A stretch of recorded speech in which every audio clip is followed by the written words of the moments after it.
যিসকলে ৰুবিদা বেগম বুলি তেখেতে নিজে বিখ্যাত মহিলা বুলি কৈছে, তেখেতৰ অতীতৰ কথা শুনিবলৈ আপোনালোকে আৰু মই ইয়াত গোট খাইছোঁ। এগৰাকী অখ্যাত মহিলা, তেখেতে নিজেই কৈছে। আৰু হয়ো এসময়ত এখন কিতাপ ওলাইছিল, আৰু কিতাপখন মানে একেবাৰে সহজ সৰল ভাষাত লিখা, এজন গাঁৱলীয়া মানুহ, মোৰ জীৱনৰ কিছু কথা নজৰালে। যিহেতু অখ্যাত মানুহ, আগতে নামো শুনা নাই, নাজানো, কেতিয়াও নপঢ়িলোহেঁতেন, কিন্তু বিদগ্ধ পণ্ডিত ডক্টৰ প্ৰফুল্ল দত্ত গোস্বামীয়ে তেখেতে ক'লে যে নজৰালীৰ মোৰ জীৱনৰ কথাখন তুমি পঢ়িবাই। আৰু এনেকুৱা সুৰত ক'লে যে মই লগে লগে পঢ়িবলৈ বাধ্য হ'লোঁ, আৰু পঢ়ি মই এক প্ৰকাৰ মুক্ত হৈ গ'লোঁ। এজন সঁচাকৈ অখ্যাত মানুহ, গাঁৱলীয়া মানুহ, তেওঁৰ জীৱনত আৰু কি জানিবলগীয়া থাকে। হয়ো তেওঁ সেইবোৰ কথা তেনেকৈ একেবাৰে সৰু সৰু কথাবোৰ সৰু সুৰা ভাৱতে কৈ গৈছে। আৰু কি এটা যাদু আছে বা চাম আছে যে আপুনি এৰিব নোৱাৰে, কিতাপখন পঢ়িবলৈ ধৰিলে এৰিব নোৱাৰে। সেয়া আছিল এক গাঁৱলীয়া পুৰুষ মানুহ, আৰু এতিয়া এয়া এক গাঁৱলীয়া তিৰোতা বুলিয়ে কৈছোঁ মই, মহিলা বুলি ক'ব খোজা নাই। আৰু তেখেত হ'ল ৰুবিদা বেগম, সোণোৱালী অতীতৰ সন্ধানত। আমি কিমানে নিজৰ অতীতটো অকপটভাৱে সোণালী বুলি ক'ব পাৰোঁ, ক'ব নোৱাৰোঁ। মইতো নোৱাৰোঁ, মোৰ অতীতত বহুত দুখ আছে। গতিকে মোৰ সোণালী অতীত আছিল বুলি মই নিজে ক'ব নোৱাৰোঁ। কিন্তু এই বিখ্যাত মহিলাগৰাকীয়ে ৰুবিদা বেগম সোণোৱালী অতীতৰ সন্ধান কৰিছে আৰু পাইছেও, অতীতটো পাইছেও। আৰু সেইটো পঢ়ি, কিতাপখন পঢ়ি মই দেখিলোঁ যে নজৰালীয়ে যেনেকৈ এটা গাঁৱলীয়া অঞ্চলৰ মানুহবিলাকৰ কথা কৈছিল, নিজৰ কথা ক'বলৈ গৈছে আচলতে, কিন্তু কৈছে গাঁৱলীয়া মানুহবিলাকৰ কথা। ইয়াতো ৰুবিদা বেগমে একে কৈছে, সোণালী অতীতৰ সন্ধানত। এই অতীতটো অকল তেখেতৰ নহয়, সকলো গাঁৱলীয়া মুছলমান তিৰোতাৰ অতীত। মুছলমান তিৰোতাটো লগাই দিছোঁ কাৰণ তেখেতেও যোগ দিছে, কোনো কথাতে বেলেগ নহয়। আমি নিজে অনুভৱ কৰোঁ যে হয়, আমি কোনো কথাতে বেলেগ নহয় তেওঁতকৈ। কিন্তু তথাপি কিছুমান ৰীতি নীতি, কিছুমান সামাজিক কথা, এই আটাইবিলাকে বান্ধি ৰাখে আপোনাক এটা বিশেষ গোষ্ঠীৰ মানুহ হিচাপে। আপুনি মই সকলো সমান, কিন্তু কিছুমান ৰীতি নীতিয়ে আপোনাকো এটা গোষ্ঠীত বান্ধি ৰাখিছে, মোকো এটা গোষ্ঠীত বান্ধি ৰাখিছে। আৰু গোটেইবিলাক লগ হ'লে কিন্তু সকলো এক হৈ যায়। এইখনো তেনেকুৱা এখন কিতাপ, ৰুবিদা বেগম, সোণোৱালী অতীতৰ সন্ধানত। মই যি এবাৰ পঢ়িবলৈ আৰম্ভ কৰিলোঁ, মই ভাবিছোঁ বেছি পঢ়িব নালাগিব, কাৰণ এওঁৰ বিষয়ে আৰু কি তেওঁ নিজে লিখিব। কিন্তু তাৰপিছত মই পঢ়িছে দেখিলোঁ যে মই এতিয়া এৰিব খুজিলেও এৰিব নোৱাৰোঁ। আৰু ইমান আটাইতকৈ ডাঙৰ কথাটো হ'ল ইমান সহজ সৰলভাৱে কৈছে নিজৰ কথা, ঠিক নজৰালীৰ দৰে। পুৰুষৰ ক্ষেত্ৰত নজৰালীয়ে যিটো কৰিছে, নাৰীৰ ক্ষেত্ৰত ৰুবিদা বেগমে সেই একে কৰিছে। আৰু দুয়ে মুছলমান আৰু দুয়ে মুছলমান সমাজৰ কথা কৈছে, নিজৰ মুছলমান সমাজখনৰ কথা কৈছে। আৰু এটা কথাত মিলি গৈছে যে একেটা অঞ্চলৰ কথা, ধৰক মঙলদৈ অঞ্চলৰ গ্ৰাম্য অঞ্চল বা গ্ৰাম্য সংস্কৃতি, সেইটোৰ মাজেদি ফুটি উঠিছে। সেইকাৰণে মই ভাবোঁ এই ধৰণৰ কথাবিলাক, আমি চহৰৰ কথা বহুত জানো, আমি গাঁৱৰ কথাও জানো, কিন্তু একোটা ভিন্ন ভিন্ন গোটৰ গাঁৱৰ যিবিলাক কথা জানিবলগীয়া থাকে, সেইবিলাক কথা আমি জানোনে? ইয়াত ফৰচি মাৰি লিখিছে সংস্কৃতিৰ কথা। সেইবিলাক সংস্কৃতি বুলিও কোৱা নাই, সহজ সৰলভাৱে কৈ গৈছে। গতিকে কি কৰিছোঁ আপোনালোকে জানে, কিন্তু মই মোৰ কথা কৈছোঁ। নজৰালীয়ে যিটো কৰিছিল সেই একে কথা।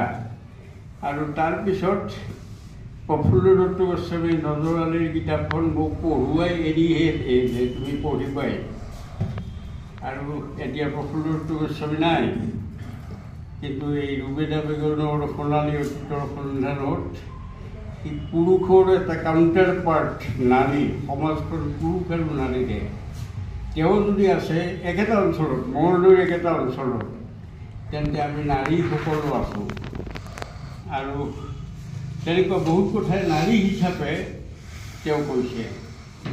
সেইকাৰণে পঢ়ি ভাল লাগিল যে এইখন মইতো পঢ়িবই লাগিব, মই পঢ়িলোঁ, অন্য সকলোৱে পঢ়িব লাগিব। তেনেকুৱা কিছুমান কিতাপ আছে যিবিলাক সকলোৱে পঢ়া উচিত, আৰু এইখন তেনেকুৱা এখন কিতাপ। যেনেকৈ নজৰালীখন সকলোৱে পঢ়া উচিত আৰু পঢ়িছিলোঁ। এতিয়া সেই কিতাপখন উন্মোচন কৰাৰ মই এটা সুবিধা পালোঁ, আৰু মোক ছফিউল মোৰ লগত বেছ সুহৃদয় সম্পৰ্কত থকা মানুহ, তেওঁ এই সুবিধাটো দিলে। প্ৰথম অলপ আমনি পাইছিলোঁ যে তেওঁ আৰু এখন কিতাপ পঢ়ুৱাব এতিয়া, কিন্তু তাৰপিছত পঢ়ি দেখিলোঁ যে এওঁ নোহোৱা হ'লে মইতো এইখন নপঢ়িলোঁহেঁতেন। সেইকাৰণে তেওঁৰ প্ৰতিও মই কৃতজ্ঞ। আৰু সেইখন কিতাপ মই ইয়াত আজি উন্মোচন কৰিলোঁ। মই আপোনালোকক পঢ়ক বুলি ক'ব নালাগে, কিছুমান কথা পঢ়ক বুলি ক'লেও নপঢ়িব পাৰে, আৰু তাৰপিছত মোক এৰাই চলিব যে মইতো পঢ়ালে কিবা সুধিব পাৰে।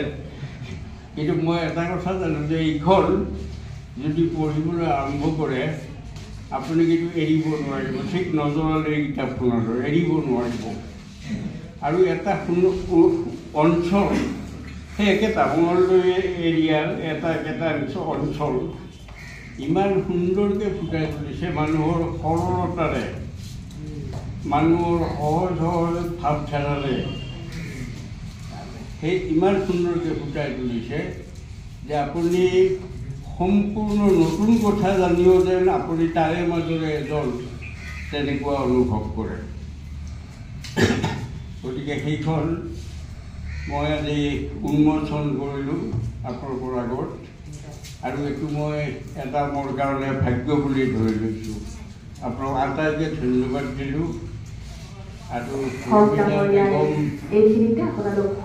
তেখেতকো ধন্যবাদ দিব লাগিব, ইন এক্সেঞ্চেই হওক বা প্ৰেজেঞ্চতে হওক তেখেতকো ধন্যবাদ দিব লাগিব। আৰু এইখিনি কৈ মই সামৰি কিতাপখন উন্মোচন কৰিলোঁ। ধন্যবাদ। ৰুবেদা বেগম মোৰ মা, প্ৰকৃতিকৰ। তেখেতৰ বয়স বৰ্তমান 87 বছৰ।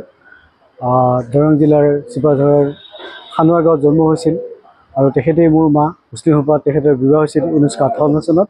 মাৰ লগত আমাৰ ঘনিষ্ঠতা আছিল। মায়ে বিভিন্ন ধৰণৰ কথা আমাক কৈছিল। গৰমৰ দিনত, ঠাণ্ডাৰ দিনত মামাহঁতৰ ঘৰ আমাৰ ঘৰৰ পৰা প্ৰায় 12 কিলোমিটাৰ ৰাস্তা।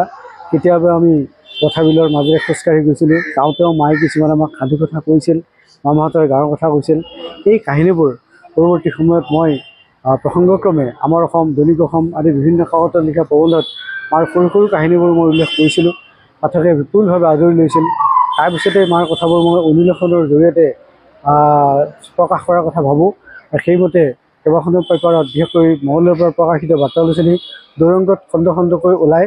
তাৰপিছত বাকীখিনি মই সম্পূৰ্ণ কৰি কিতাপখন মই ৰঞ্জন শৰ্মা বান্ধৱৰ স্বত্বাধিকাৰী দিওঁ।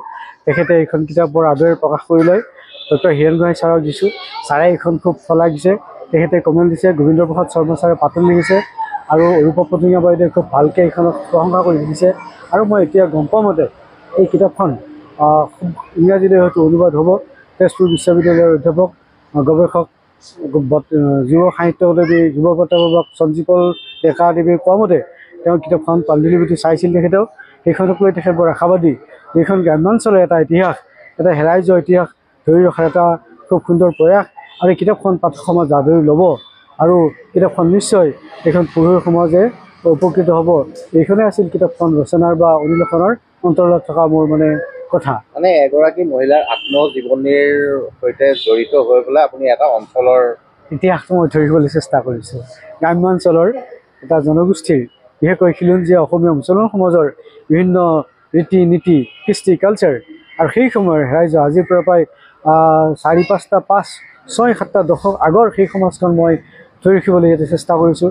আৰু ইয়াতে এটা কথা আছে যে হিন্দু মুছলমানৰ সমন্বয়। মোৰ মা যেতিয়া 1950 চনত যেতিয়া গৰুসুটি এম ই স্কুল প্ৰতিষ্ঠা হয়, তেতিয়া মায়ে প্ৰথম বেটছৰ প্ৰথম দলৰ ছোৱালী আছিল। খানুৱাৰ পৰা 4 কিলোমিটাৰ বাট খোজকাঢ়ি ৰাজাপুখুৰী খোজকাঢ়ি আহে।